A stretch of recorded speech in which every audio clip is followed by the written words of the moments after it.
Olá, alunos, tudo bem? Me chamo Lucas, sou formado em Filosofia pela UES e estou graduando em História.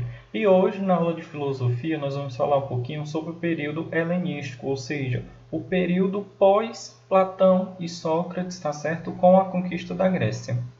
Nesse primeiro slide, quero mostrar para vocês o filme Alexandre, tá certo?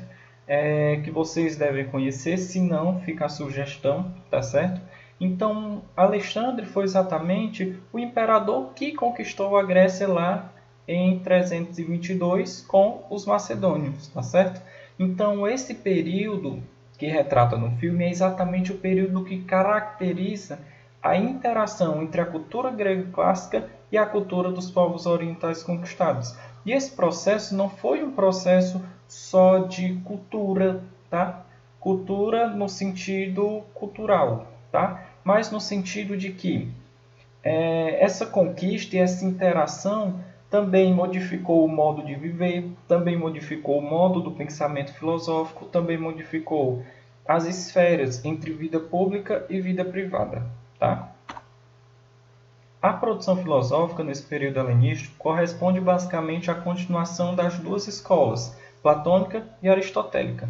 Com o declínio da participação do cidadão, a reflexão política também se enfraqueceu, ou seja, houve uma substituição entre a vida pública e a vida privada. Ou seja, para ser cidadão grego precisava de quê? Precisava participar da política, tá certo? Então, com a conquista por Alexandre Magno, então deixa-se aí essa participação sobre a reflexão política. Ou seja, as pessoas elas não tinham mais autonomia de... Não autonomia, não funcionava mais esse sistema de estar na ágora debatendo sobre assuntos quando o poder seria de Alexandre Magno, tá certo? Então acaba-se essa reflexão política. E aí o que é que as pessoas fazem? Deixam a vida pública, deixam a ágora, deixam as questões políticas e vão se dedicar à sua vida privada, ou seja, à sua vida particular. Entre elas, a preocupação com o bem comum, deixa-se a preocupação com o bem comum. Agora, o objeto de preocupação é o bem individual. Então, deixa-se o uso da oratória, ou seja, as pessoas aprendiam a oratória, tá? Com os sofistas, pagavam os sofistas para poder aprender a oratória, para poder persuadir, para poder convencer os demais de que as suas ideias políticas eram melhor do que as outras. E acaba-se aí o debate de ideias e opiniões. Deixa-se aí uma nova fase, que essa fase é dedicada à vida privada, ou seja, à intimidade, ou seja, à vida pessoal, ou seja, à felicidade interior. Então eles começam agora a pensar sobre a sua busca da felicidade pessoal. Seja ela através da religião, seja ela através da magia, seja ela através da filosofia. Então, o objeto da filosofia, como todos nós sabemos, né? Filosofia, amor à sabedoria, amante à sabedoria, mas o objetivo principal desta sabedoria, a finalidade é a felicidade. Então, os filósofos, eles formulam ideias para que a gente chegue à felicidade. Então, os filósofos do período helenístico, eles não foram muito diferentes disso. Então, eles foram lá exatamente agora tentar buscar essa felicidade pessoal. Mas, para você, o que é felicidade? Então, para muita gente, felicidade está em bens materiais, felicidade é estar com a família, felicidade é estar comendo hambúrguer, felicidade é estar no cinema, felicidade é estar namorando. Então, para cada um de nós, felicidade é uma coisa completamente diferente, tá? E os filósofos que a gente vai ver agora, eles também vão falar sobre felicidade, tá certo? Dentro dessa redoma da busca pela felicidade, a gente vai ter 4 grandes sistemas, cuja influência será sentida pelo pensamento cristão, tá? Depois que a gente estuda o período helenístico, a gente estuda o pensamento cristão, tá? Então, a gente vai ter 4. O cinismo, o pyrrhonismo, o ceticismo, o estoicismo e o epicurismo. Todas procuravam basicamente estabelecer um conjunto de preceitos racionais para dirigir a vida de cada um e, através da ausência do sofrimento, chegar à felicidade e ao bem-estar. Professor, a ausência do sofrimento? Exatamente. Ou seja, esses dois sentimentos, eles não podem estar no mesmo lugar. Ou seja, estar feliz e estar sofrendo. Não, né? Ou a gente está feliz e a gente tem a ausência do sofrimento, ou a gente tem o sofrimento e tem a ausência da felicidade, né? No dia a dia, no cotidiano, vocês devem lembrar de algumas situações, como, por exemplo, perda do amor, perda do primeiro namorado, da primeira namorada. Então, isso seria um dos bons exemplos que a gente tem. Ou a gente tem a felicidade e não tem o sofrimento, ou a gente tem o sofrimento e não tem a felicidade, tá certo? Então, o cinismo. O principal nome do cinismo foi Diógenes de Sinope, tá?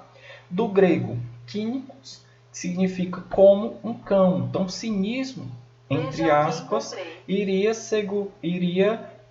ser essa relação entre como um cão. Mas por que, professor, como um cão? Exatamente porque vivendo como cidadãos da cidade sem qualquer propriedade ou conforto. Então, com certeza, vocês devem conhecer cachorrinhos aí no meio das suas ruas, no meio das ruas, em que eles não têm nenhuma propriedade, não têm nenhum conforto, né? Então, eles vivem de maneira autônoma, tá certo? Sem preocupação. Levando ao extremo a filosofia de Sócrates de conhecer a si mesmo desprezando todos os bens materiais. Tá? Então, o cinismo, eles são completamente desapegados a bens materiais. Tá? Então, se os cínicos estivessem aqui ainda, nós, né, não teríamos tantos prazeres em ter coisas materiais. Para estes filósofos, a finalidade do homem, a felicidade, se encontra na virtude. O filósofo Diógenes questionava todos os valores e convicções sociais, procurando viver somente os preceitos que julgava moralmente digno. Além da fronteira da virtude, não há bens. Tudo que não for virtude será desprezado. A virtude está além das convicções sociais. Então, para esse tipo de filosofia, existe o completo desapego de todos os bens materiais ou de tudo aquilo que fosse convenção social, tá? Então, seria-se como viver sem leis, sem regras, tá certo? Só com o simples ato de viver. Para eles, a virtude tem uma realidade que não confabula com os valores do cidadão, que para ele traz falsa noção de virtude. Não propõe uma teoria da virtude, já que estaria criando uma nova convenção, seria contraditório. Para o cinismo, o homem virtuoso age em silêncio e não preocupa-se em provar se está certo ou errado. Ou seja, para se alcançar a ataraxia, o que seria a ataraxia? Seria a paz, seria a tranquilidade, seria não ter perturbações, tá? Então, o homem virtuoso, para esses filósofos, seria o homem que age em silêncio, que não se preocupa em provar se está certo ou se está errado, tá certo? Não se preocupa em não ter um notebook, não se preocupa em não ter um carro, não se preocupa em não ter um apartamento. Apenas vive sereno e tranquilo. E a gente não poderia deixar de contar as histórias de sabedoria de humor de Diógenes. Com toda certeza vocês já devem ter visto em alguma página, tá certo? No Instagram, no Facebook, que conta um pouquinho das histórias de Diógenes. São histórias, sim, para humor, tá? Então, conta-se que certa vez Diógenes, em seu barril, na qual morava, sim, Diógenes morava na Grécia e morava em um barril, tá? Ele não tinha nada. Então, lembrem-se do desapego, tá? Alexandre Magno, o imperador, foi visitá-lo. De pé em frente à casa, Alexandre perguntou-lhe se havia algo que ele, como imperador, poderia lhe fazer em benefício. Diógenes respondeu prontamente: Sim, pode sair de frente ao meu sol? Diz a lenda que Alexandre, impressionado com o desprezo do filósofo pelos bens materiais, teria comentado: Se eu não fosse Alexandre, queria ser Diógenes. Ou seja, Diógenes estava lá no seu barril, tranquilo, sem nenhuma perturbação. Do nada Alexandre chega e diz: E aí, o que é que tu quer? Se tu quiser qualquer coisa, afinal eu sou imperador, né? Se tu quiser qualquer coisa, eu posso prontamente lhe dar. E Diógenes não ficou nem um pouco impressionado com a visita do imperador. E só disse assim: Por favor, sai um pouquinho da frente do meu sol, tá certo? Então, é por isso que essas histórias de sabedoria do Diógenes, enquanto ao desapego, o desapego material, enquanto Alexandre estava lá querendo conquistar a Grécia, querendo conquistar todo o canto, Diógenes não estava nem aí. E é claro que essas histórias renderam vários memes, né? Como que eu vou mostrar agora para vocês. Então, essa daí é a imagem de Diógenes e do imperador Alexandre Magno. E aí gera diversos tipos de meme, como o que eu estou mostrando para vocês, né? Que aí, quando o Diógenes fala, fala-me Deus, quando o Alexandre Magno fala o que queres, ele diz, era só o que me faltava, dá uma afastadinha aí, tá certo? Então essas são as histórias de filosofia que a gente vai contando e que a gente vai rindo, né? E que vocês vão conhecendo, tá? Como por exemplo a página Filosofia Moderna tem vários memes falando sobre teorias dos filósofos e também contando sobre histórias engraçadas como essa. O próximo, ceticismo, pironismo, tá? Eu vou ler para vocês essa chart, tá? No primeiro quadrado, você acredita que os astros influenciam as nossas vidas? O outro disse não, não. Sou um cético. E no último quadradinho, como, aliás, todo capricorniano. Opa, mas os signos não são uma fórmula lá que eles utilizam sobre os astros quando um chega no outro, o touro atinge a lua e por aí vai? Vocês devem conhecer. Mas como ser um cético e acreditar em signo? Pois é isso que essa charge está querendo demonstrar. Muito contraditório. O pironismo diz que é impossível decidir sobre a verdade ou a falsidade de uma proposição qualquer. O ser humano é incapaz de descobrir a verdade a qualquer custo. Assim, nenhum conhecimento é seguro. Tudo é incerto. O filósofo sexto empírico disse: a toda razão opõe-se outra razão de igual valor. Ou seja, a qualquer forma de verdade também existe uma inverdade, tá certo? Existe uma mentira. Ou seja, para esses filósofos, as coisas não são verdades. Eu não estou querendo dizer que tudo é errado, mas que, assim como objeto da filosofia, nós precisamos sim procurar a verdade, tá? Precisamos procurar a negação dessa verdade para provar que ela é verdade. Isso significa que não podemos tomar como verdade nenhuma das posições filosóficas propostas? E agora, José? Não escolha nenhuma, diriam os céticos. Ao abrir mão de escolher uma filosofia como pretensa de verdade definitiva e certa, encontraria o descanso da alma e a paz do espírito. Desse modo, não há discussões intermináveis. Então, o que é que acontece? As pessoas elas tomam a filosofia, tá, como verdade definitiva ou algumas teorias filosóficas e tomam como verdade definitiva e certa, quando na verdade seria o contrário. A gente precisa estudar todas as filosofias, inclusive fazer crítica a elas, tá? Então, ao longo desses vários anos de filosofia, o que é que se tem feito?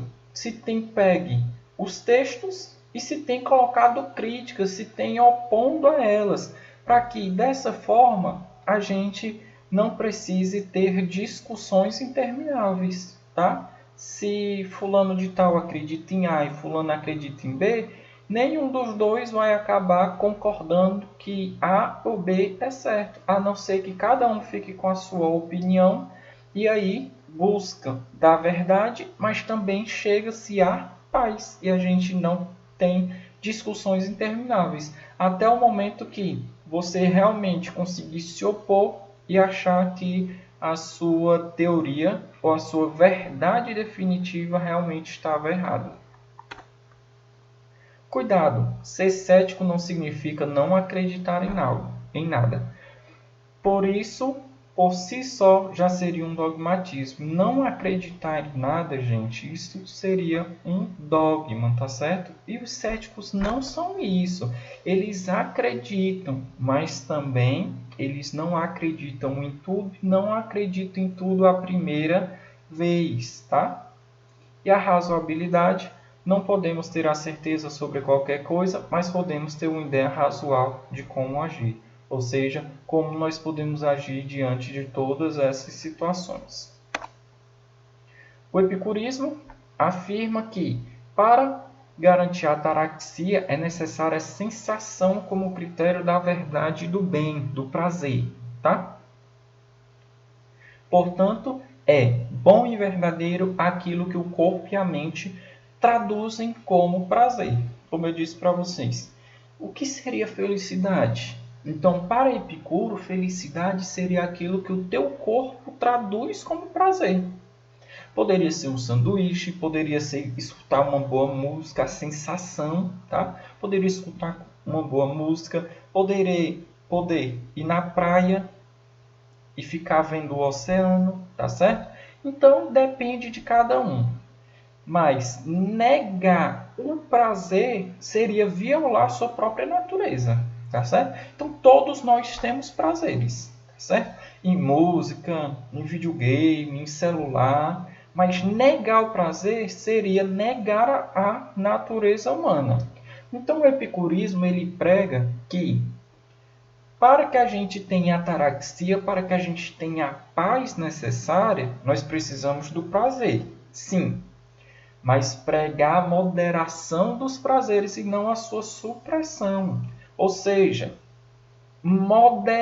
moderação. Nós precisamos moderar os prazeres e não negá-los, tá? Se eu gosto de comer hambúrguer e como hambúrguer todo dia, e aquilo me dá muito prazer, mas ao mesmo tempo está me deixando muito gordo, o que é que eu preciso fazer? Preciso moderar o meu prazer. Ou seja, eu posso comer hambúrguer uma vez por semana. Vou continuar a ter prazer? Sim, mas eu estou moderando. Eu não deixei de comer hambúrguer, certo? E Epicuro ele divide o prazer, tá? O grupo dos prazeres em dois tipos de grupo.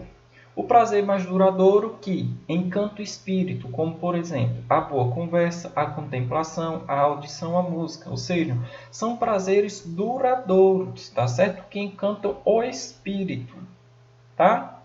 Ou seja, se você gosta de dançar, você gosta de escutar uma música, então tudo isso são prazeres para o espírito. E o segundo grupo seriam os prazeres imediatos, muitos dos quais movidos pela explosão da paixão e que no final podem resultar em dor e sofrimento, tá?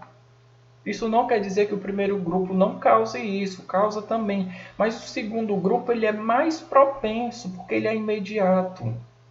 Ou seja, a música tu já começou a escutar desde o ventre da tua mãe. Tu escuta música, ao longo da tua vida tu vai escutando música, tá? Os seus gostos eles vão refinando, mas tu não vai deixar de escutar música.